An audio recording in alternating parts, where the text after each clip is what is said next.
ሰላም እንዴት አላችሁ የሱፐር ሲኪዩሪቲ ቤተሰቦች? ዛሬ ደግሞ የምንገኘው ሀያት ሀሴት ክሊኒክ ነው። የሰራንላቸው የካሜራ ሲስተም አለ። ስለዚህ የገጠምነውን አብረን እንድንመለከት ጋብዛችኋለሁ። ተከተሉ።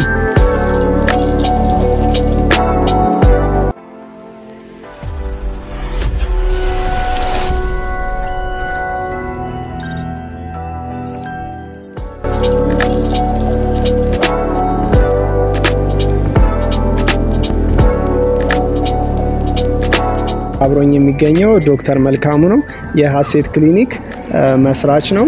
ስለዚህ እሳቸውን የምጠይቃቸው ከኛ ከሱፐር ሲኪዩሪቲ ሶሉሽን ካሜራ ከገጠሙ በኋላ ምን ጥቅሞች እንዳገኙና መቼ እንዳስገጠሙ ነው የምንጠይቃቸው። ካሜራውን ኦልሞስት ያስገጠምነው ከሁለት ወር በፊት ነው። ያስገጠምንበት ምክንያትም አንዳንድ እቃዎች መጥፋት ነበሩ ካሜራውን ከማስገጠማችን በፊት። እንደዚሁም ደግሞ ክሊያንት ሳቲስፋክሽን የሆነ ክሊያንቶች ኮምፕሌን ሲያደርጉ ያ ኮምፕሌናቸው ትክክለኛ ነው አይደለም የሚለውንም ነገር ሪቫይዝድ ለማድረግ ነው። ካስገጠምን በኋላ እነዚህ ነገሮች በደንብ ማየት ችለናል። በፊት ላይ ይጠፉ የነበሩ ነገሮች በጣም ሲግኒፊካንትሊ ቀንሷል።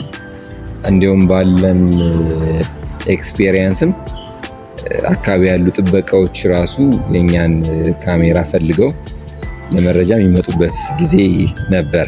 ሌላኛው ጥቅሙ እኛ ከሀገር በምንወጣበት ሰዓትም ኢንተርኔት ካለ በማንኛውም ሰዓት ቼክ ማድረግ ይቻላል በስልክ። ስለዚህ ግዴታ እዚሁ መሆን አይጠበቅብንም። በማንኛውም ሰዓት የትኛውም ቦታ ላይ ሆነን ምን እየተካሄደ ነው ድርጅታችን ላይ፣ ሰራተኞች ገብተዋል አልገቡም የሚለውን እያንዳንዱ ነገር መቆጣጠር አስችሎናል። አንደኛው ካሜራ የገጠምነው ዌቲንግ ኤሪያ ላይ ነው። በ4 ሜጋ ፒክስል የገጠምነው ሂክቪዥን ሲሲቲቪ ካሜራ ነው። ይህን ካሜራ የገጠምነው ያው ቤቱን በሚመጥን መልኩ ቆንጆ አድርገን ነው። ስለዚህ ምንም አይነት የገመድ ስራ እንዳይታይ አድርገን ቆንጆ አድርገን የገጠምነው። አሁን ደግሞ ሌላ ቦታ የገጠምነውን አሳያችኋለሁ። እሺ ቤተሰቦች፣ እዚህ ጋር ደግሞ የምትመለከቱት ላቦራቶሪ እና ኤክስሬ ሩም አካባቢ ያለውን ሁሉንም እንቅስቃሴ እንድናይ በሚያስችል ሁኔታ የገጠምነው ካሜራ ነው። ሌሎችን ደግሞ አሁን ላይ ላሳያችሁ። ሶስተኛ ላይ እዚህ ጌትዌው አካባቢ እንደምትመለከቱት ያለውን ሁሉንም እንቅስቃሴ የሚወጣውን የሚገባውን ሰው እንድንከታተል እንዲሁም ለየት ያሉ አክቲቪቲዎችን እንድናይ በሚያስችል መልኩ ገጥመንላቸዋል። እዚህ ጋር ደግሞ የምትመለከቱት አንዱ የገጠምነው ወደ ፓርኪንግ ኤሪያው አካባቢ ነው።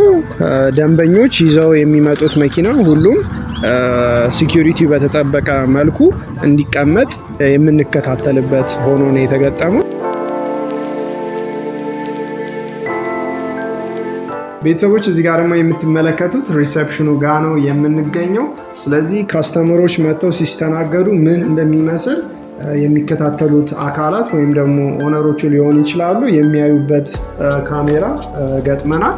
ይህኛው ካሜራ የሂክቪዥን ዶም 4 ሜጋ ፒክሰል ካሜራ ነው እዚህ ጋር የገጠምንላቸው። ስለዚህ ማንኛውም አይነት ትራንዛክሽን እዚህ ጋር ያለውን እንድንከታተል በሚያስችል ሁኔታ ነው የገጠምነው ማለት ነው። ውድ የሱፐር ሲኪዩሪቲ ሶሉሽን ቤተሰቦች፣ ማናችሁም ሲኪዩሪቲ ካሜራ ማስገጠምም እንደዚሁም ሰፕላይ የምትፈልጉ ካላችሁ ከኛ ማግኘት ትችላላችሁ።